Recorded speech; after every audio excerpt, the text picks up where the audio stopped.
what is the word? Effectiveness of it. Yes, the efficacy. The Is that the efficacy. Yes. efficacy? Efficacy. Yes, there you The go. fanciness. Right. Mm.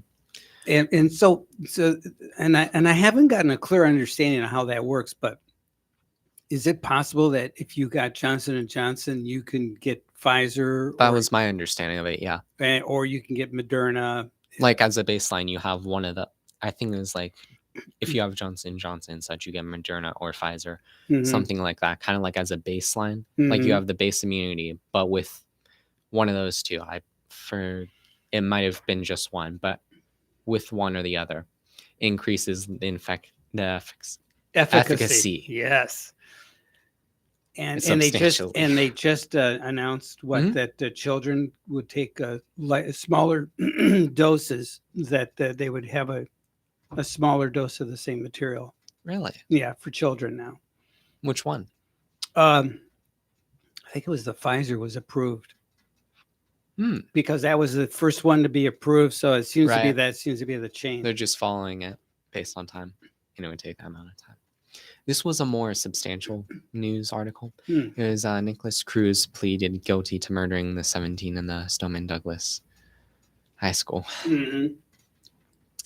So right now, what's going to happen is they're going to have to find an actual jury that's unbiased, which will take a while to it will take a long of time, because everybody in the state of Florida, which it's going to be tried in, has heard about this case. Okay. Right. So you can hear about a case. I think the way that works is you can be tangentially aware of it.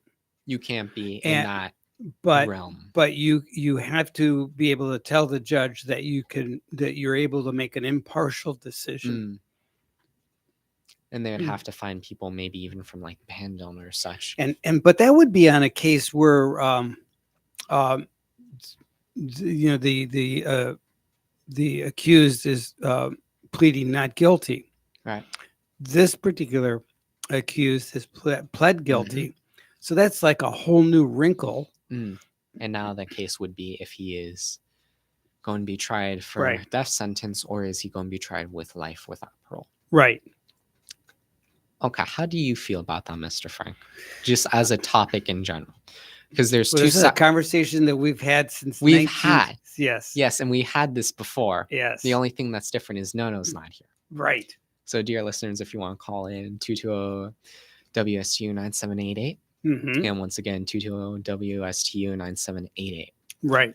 Okay, so getting into this topic, from my understanding, there's two-ish, in my opinion, because there's either you're pro-life or you're against life, but there's kind of a third-ish, which is you're pro-life, but you're also pro-death. I'd like to talk about the third one first. Sure. Could you explain to me how that makes sense? From my understanding, it's the kid has, this is mainly pertaining to abortion. The kid hasn't lived yet. So if they haven't lived yet, they're guilty of nothing, and they have an entire future ahead of them, which they could accomplish great things. Potentially. Right. Or they could be a mass murderer or something horrible. Right. And then the other side of that argument is pro-death, which is they've run the course of their life so far. They may be at the end of it or so far, but they've done something horrible enough that deserves death. Right. Those things are widely different. Yeah. Exactly. So, could you walk me through the steps of that? I'm sorry. Well, because I don't mean to be like this, but this is more common, especially among more religious. It can. Well, yeah. I mean, there's cultural and religious. It doesn't make sense to me, because mostly if it's religious or Christianity or so, you're pro-life, and that's one of the things that define your religion. Right. But at the same time, you're pro-death. So the separation is this: you can be pro-life because you want to have. Life should have an opportunity, should have a chance. I agree. Okay. As far as the death penalty, that's a whole nother cause of action. That's a civil application, as opposed to a religious application. And so that would be, you can be pro-life and then civilly say, okay, if a person meets certain negative criteria for being a bad actor, such as killing law enforcement, such as, being a mass murderer, okay, those would criteria require, the maximum punishment. Mm. And that's a civil application. Also, bringing this up, I believe it was the family of the victims are mostly promoting that he should have death penalty. Yeah, and that goes, and that could be the eye for an eye. But it can also just be that somebody they feel is so evil that they are not redeemable. No, it's interesting because I believe, and it costs more. More to kill them. Yes, because there's so many steps in the process that they're afforded the accused, the murderer, that to protect their rights. And so the people that have lost a loved one, they feel aggrieved in a very deep way. And the only way society can help them with their grieving is to offer a measure of treatment to an individual that caused that harm. No, I agree. It was also fairly interesting because I believe it was the defendant's attorney or so was saying something along the lines that they would plead guilty along the lines that if they could get life without parole, instead the death penalty. So it's interesting. So maybe they're edging towards that realization of that. Yeah. So yeah, and there's some people that no matter how, forgiveness is a big part of Christianity too. Yes. And so there are some people, no matter how deeply they were injured. For example, the man that attempted the assassination of Pope John Paul. John Paul, after he healed up in the hospital, went to the jail where that man was being held and publicly forgave him. That's huge. So that's just an example of of grace, of forgiveness. It's an interesting concept. Very interesting. Now, kind of going to a more lighter, harder news. Okay.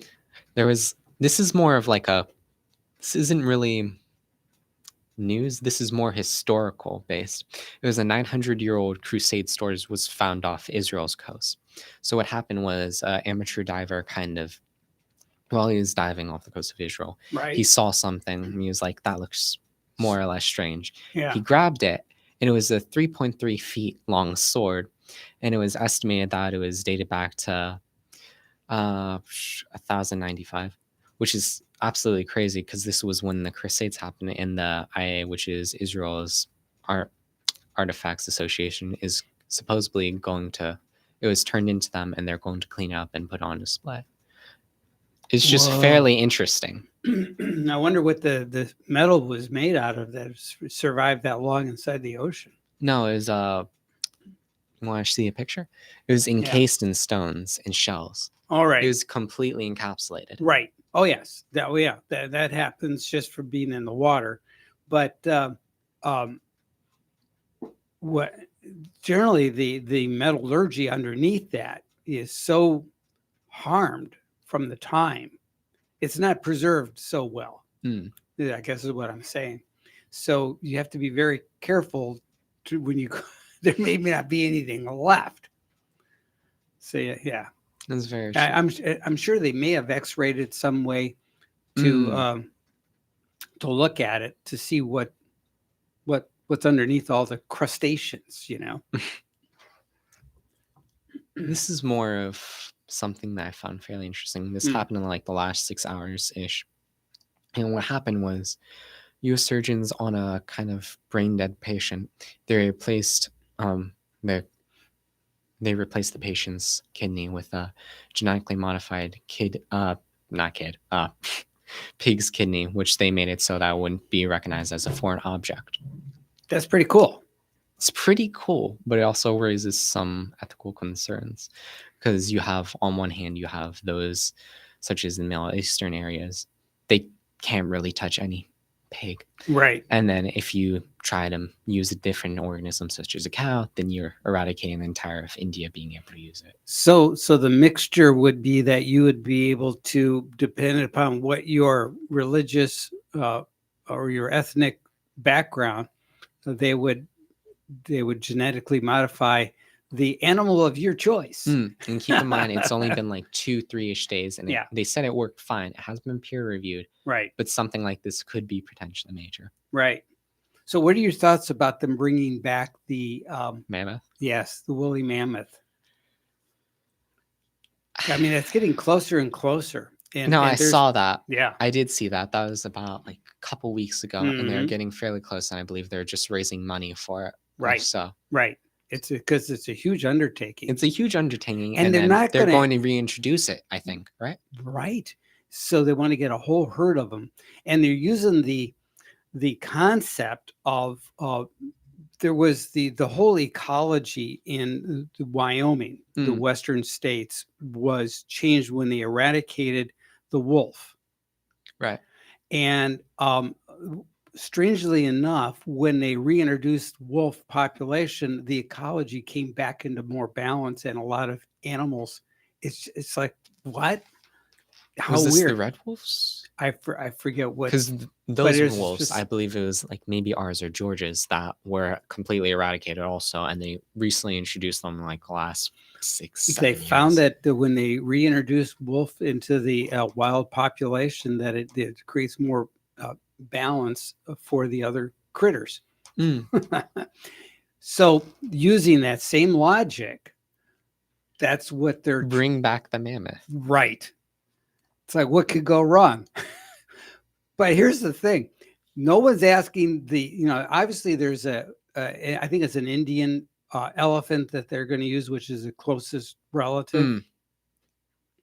No one's asked the Indian elephant if they want to play a role in this. Maybe the elephant's saying, no, it's peace out. Right. There was like is in the 2000s where it was a mammoth that was frozen in a block of ice. They melted it. Right. It came back to life for like 5-10 seconds. I didn't know this. Fell over and died. I didn't know this. It was something like that. I've heard that they've found some amazingly intact carcasses, right? That have been deep frozen for many millennia, right?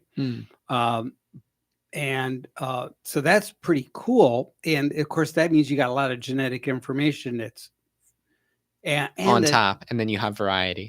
And when they even like when they found that Neanderthal that was frozen in a glacier, where's he? Yeah, and they was this the one with the tattoos? I forget. There was one recently. It was started with, I was like, yeah, and he had tattoos. It could have been, but I was more interested in. I think a lot of scientists were really fascinated. Well, yeah, the tattoo thing is neat because we don't get a chance to see skin too much, right? And you get to see the culture behind it, right? And it's one of the only ones too. That's true. But the thing that I found interesting is they learned a lot of dietary information by opening up the stomach and looking at what they're eating, looking at the intestines, see what the digestive process was. All that was there. Even checking the teeth now, what they were doing when they would find skulls many years ago, they would clean it up before they'd send it to the lab. Now they're saying, no, because with forensic work, they can actually determine a lot of dietary facts, not just suggestions, but they would know, well, they ate this kind of wheat or this kind of grass or whatever, because remnants would be still on the teeth somewhere. That's amazing. That's amazing. Right. So cleaning is not good when you're in doing forensic anthropology. I'm not sure. I think I'd be on the edge about reviving a mammoth because on one hand, Yeah. they've died Yes. and they should be technically extinct. Right. But then you could say the same about things that are critically endangered and only exist on like reserves and such because technically they should be dead. Right. But they didn't go dead because we basically let them survive. Mm-hmm. Right. And on the other hand, if hypothetically you reintroduce them back into the wildlife, it could potentially help out. Mm-hmm. What would be keeping them in control? Is my question. Yes. Because something would need to be hunting them. You need an elephant gun. That would be the. I'm not sure a bear could take it down either. No. No. Well, it's that mystical, magical time once again. You can give us a call here at the studio at 220-9788 if you want to be part of this conversation. We'll be right back.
Oh.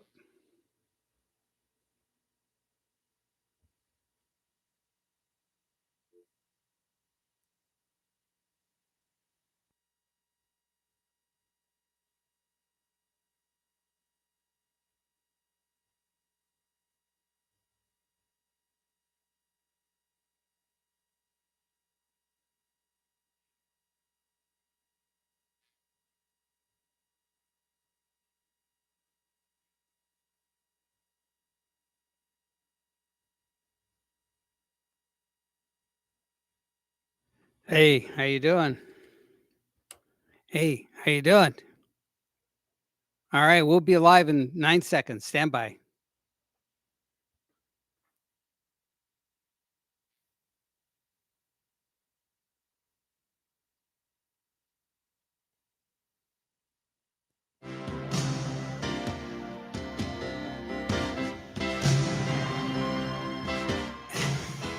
And we are back.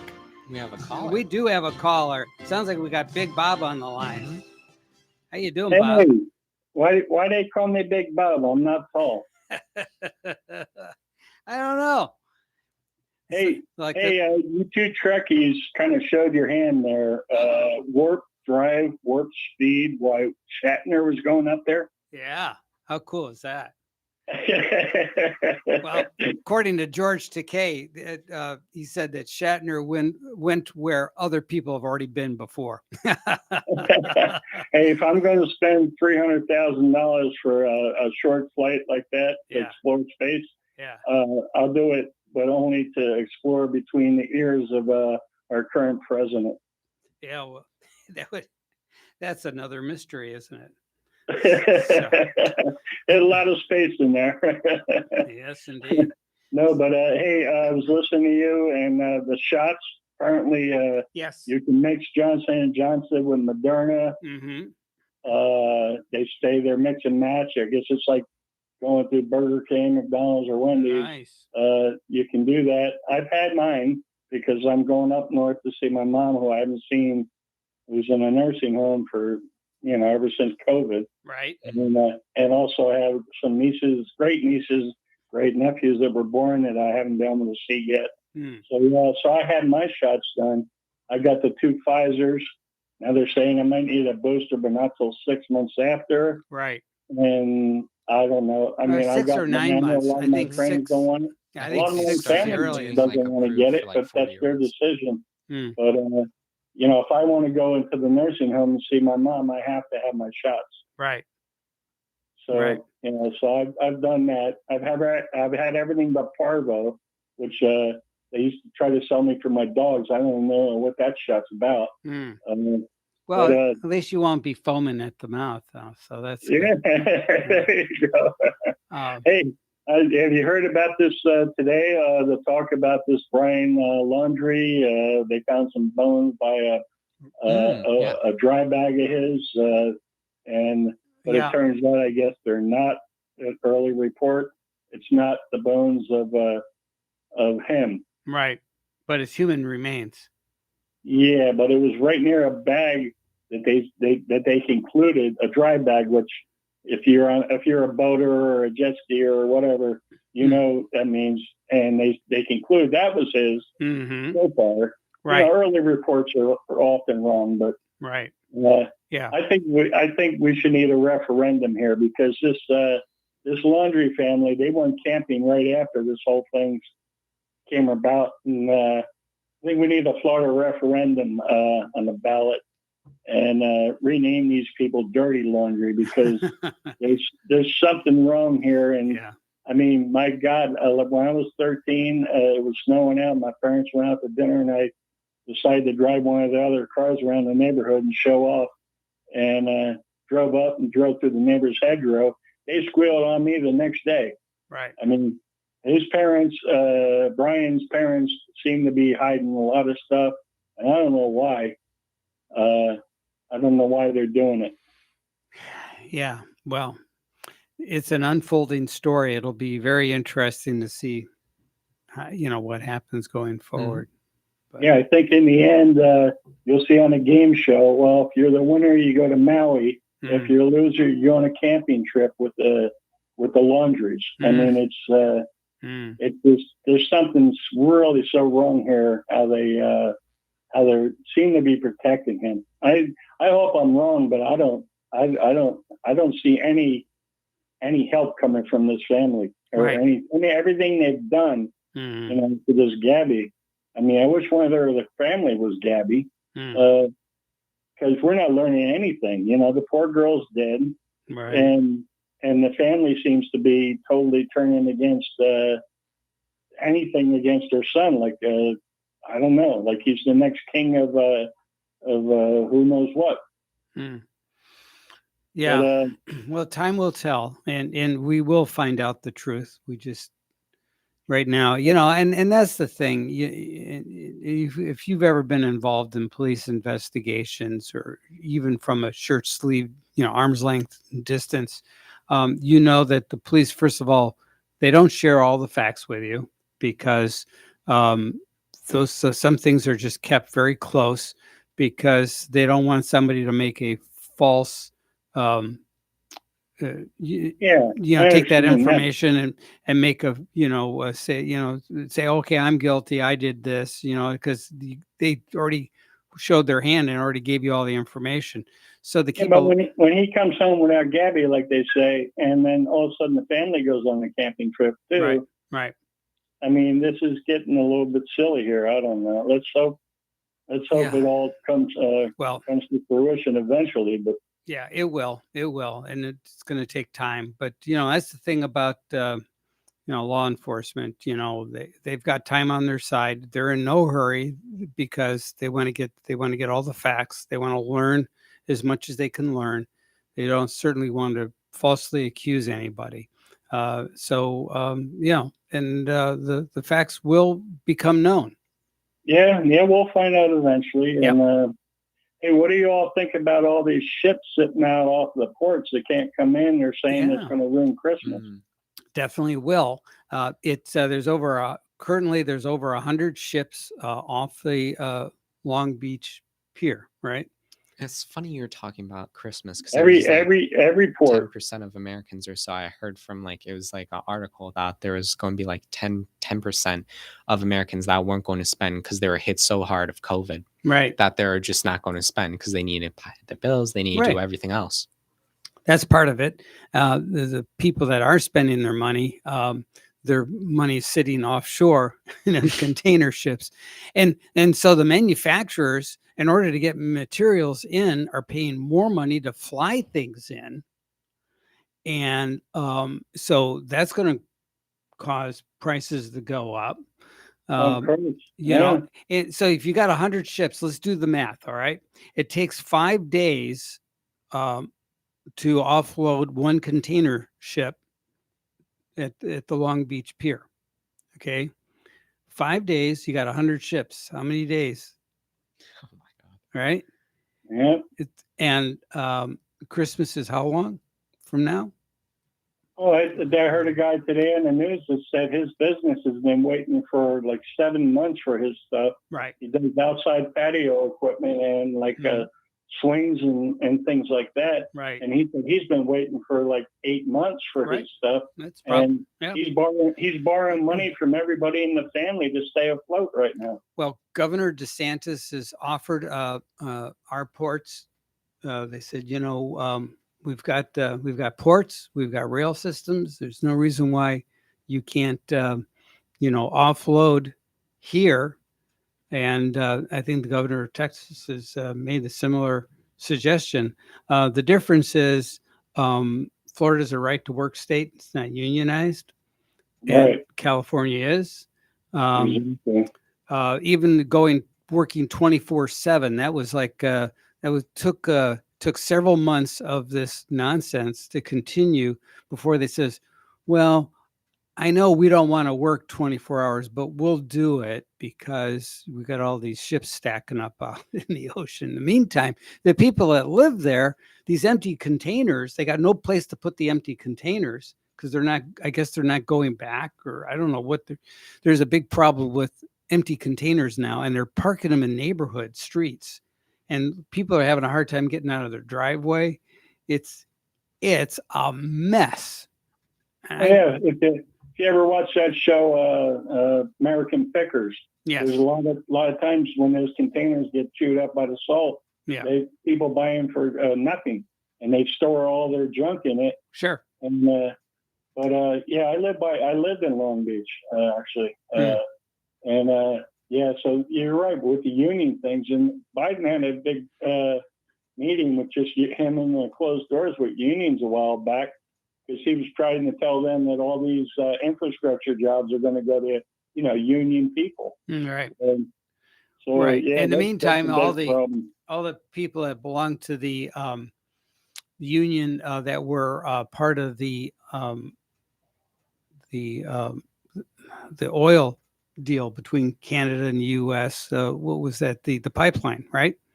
Right. That was all those welders. There was hundreds and thousands of good paying jobs.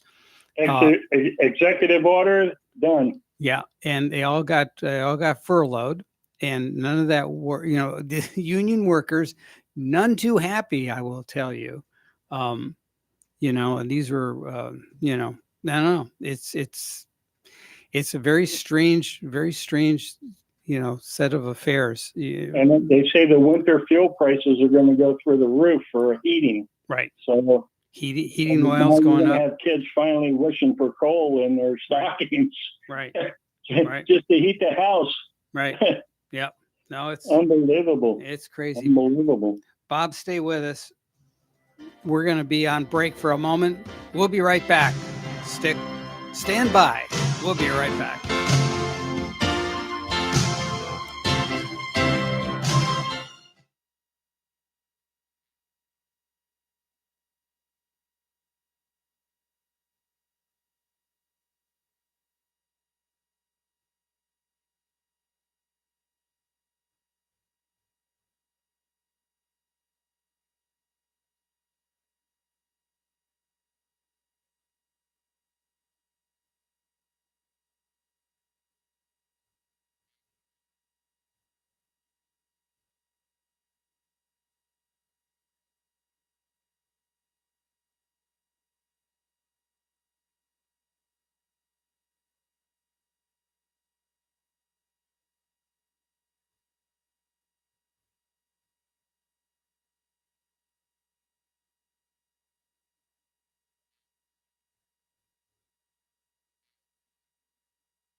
we're back from our break.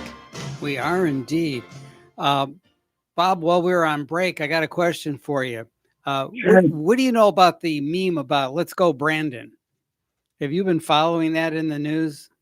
What's it called? Let's Go Brandon. No, I haven't Okay. heard that. All right. So for you and our listeners, I'll fill you in this. It's a new meme that's developed on the internet and other places.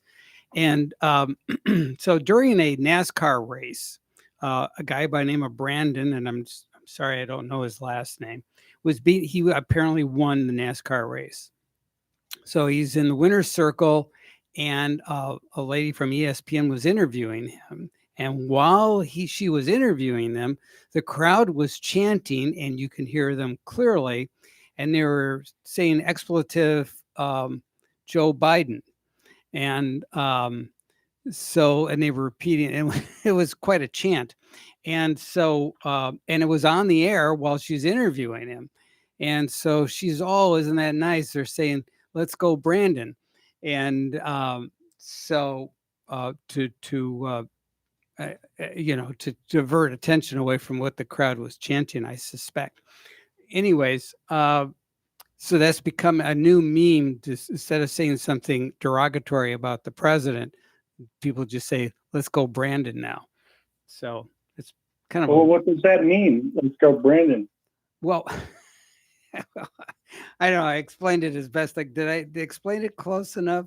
Pretty much. Maybe they know. I don't follow. I'm more of an IndyCar. I like all racing, but okay, I'm more of an IndyCar guy. But yeah, well, they even NASCAR has been going through changes. They tried to be up to date, and IndyCars used to be all, except for Mario Andretti and a few people years ago. Now it's like Formula One and Indy combined. Yeah.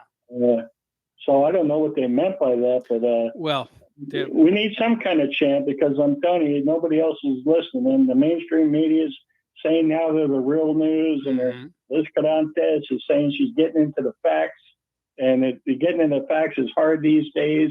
Yeah, it's been hard for 20 years. You avoided it. You've been reading the script that the whole mainstream media read every day. I mean, actually, the words actually match, like Limbaugh pointed out. I don't know what they mean by that, but anything that's anti-Biden right now, I'm all for it. Right now, he's the Grinch that stole Christmas, you know? Right. You're a mean one, Mr. Joe. He's not doing anything right. He's doing everything wrong. Well, he is right now. The president, I guess, is in Virginia supporting Terry McAuliffe, who is trying to, in a bid to win the governorship there for Virginia. And he's right now neck and neck with the Republican challenger at 46% each. And I guess the soccer moms and the moms and dads are very unhappy with Terry McAuliffe because what he said in an interview. And apparently he said that I'm paraphrasing, but the suggestion was that he didn't feel like the parents should have too much of a voice in their child's education. And so the parents are going to parent-teacher the school board meetings, and so there's a lot of problems with that. They go there, and the school boards feel imposed upon by the parents, suggesting that the school board's not listening to the parents, and the school board's supposed to be there to be the advocacy for the best needs of the children and for the parents, right? So the kids can get a good education. And let me cut you off for a second. I was watching a game show the other day, and the number one answer to win some money was what do teachers complain the most about? Yeah. And they were saying that the families aren't involved enough. We have a feeling that the families have been cut out, and that the public school system and the mainstream media is withholding information like Pravda and reporting false news. So it's Virginia. Virginia used to be, like they say, Southern Virginia goes Republican, conservative, pro-American. But then you have Northern Virginia, where most of the people from D.C. live, like my son did, and they are all working for the federal government. We have 3 million people working for the federal government, which is ridiculous. Right. To begin with, it's 10 people doing one person's job, and they know they're going to get their votes. It's like they scout the unions. So, and they say, we always talked about this before, Frank, you remember, I'm sure. DC always wanted to become a state. They don't have to become a state. They own Virginia now because of Northern Virginia almost. They own Maryland. They own Philadelphia. All these people, people drive from New Jersey, Southern Jersey, and Philadelphia, Pennsylvania to work there, and everywhere in between. These people all vote Democrat to keep their cushy jobs. We don't need 3 million people for 300 million legal citizens, and how many of those actually workers? That's just buying votes, just like they buy the unions. They own. DC doesn't need to be a state. DC is 6 states right now. So, it's kind of, I don't know what to say. I mean, you're going to vote. They have families. They have the costs there are through the roof. They want to protect their families. They're going to vote for Democrats to keep their jobs. Yeah. It's out of hand. DC is not supposed to control the country. We spend all our money there, 75 cents at every dollar is lost and stolen for use for park and reelection, whatever. And, we should only be spending there, like I've said a million times, national defense, which includes border control and natural disasters. Other than that, I mean, why did George Washington even bother to win? I mean, I think the Dems right now are worse than the British. Yeah. Yeah. Yeah. I know it's pretty wild. Yeah. But look what they did to Trump. I mean, they knew there was nothing there. They kept going after him. Right. They weren't going to let an outsider come in there. Either party. Both parties there. It's a country club. My son worked there. DC is a country club. Right. Both parties, it's a country club. They don't like an outsider like Trump sliding in there and doing things that actually benefit us. Right. Messing up their cushion. They're going to try to rig the next election. We're going to have another COVID. We're going to have more mail-in ballots. His numbers are down to 37% or something, but don't worry about that. With the mail-in ballots and all the illegal ballots and everything else, I mean, we got to worry about the voting laws. That's what we need to worry about. If we're going by rigged, we could go off like the entire fact that all of them have to come from certain prestigious colleges, such as like Princeton, Harvard, or any of those, Yale, what have you, Columbia, any of those. And there has been like only like maybe 1 or 2 that haven't in recent times been from one of those major colleges, and they have to come from like X family that makes like X $1 million. I don't know. Just things. I think it would be nice to see somebody from like a working class like family to ascend to presidency. Maybe. I'm not sure. Oh, Barack Obama. Yeah, that's why I meant like recent times. There was like him, maybe 1 or 2 other others. enemies, being mainly Russia, China. Yeah, they are going to pounce on us. They are going to take us over. And I think a lot of this stuff going on now with all this shipping stuff that they say we can't get chips. Ford said they can't get a chip for one of their trucks till 2023. Well, there's a container loaded with chips sitting out off the shore in Long Beach. So, they say there's some packaged food in there. How's that going to taste after sitting out off the hot coast? Probably a little salty, I would guess. Yeah, I'm going back to SpaghettiOs like when I was a kid. There you go. All right, guys, I'll let you wrap it up, and great to talk to you. Thanks, Bob. All right, guys. Take care. All right, well, that's our legendary Bob. Interesting. Though. Yes. So there's a guy by the name of Bannon who was he was involved in the presidential election during President Trump. And I guess the House has voted to refer charges against him. And so that'll be interesting. This is something that the Democrats have been after him for quite a while. So we'll see what happens with that. But President's longtime ally to the Department of Justice is Steve Bannon, and I guess we'll see. He'll have his day in court. We'll see what happens. But we thank you. We hope the judgment you have is that you'll be here next week, right here on Treasure Coast Forum. Good night.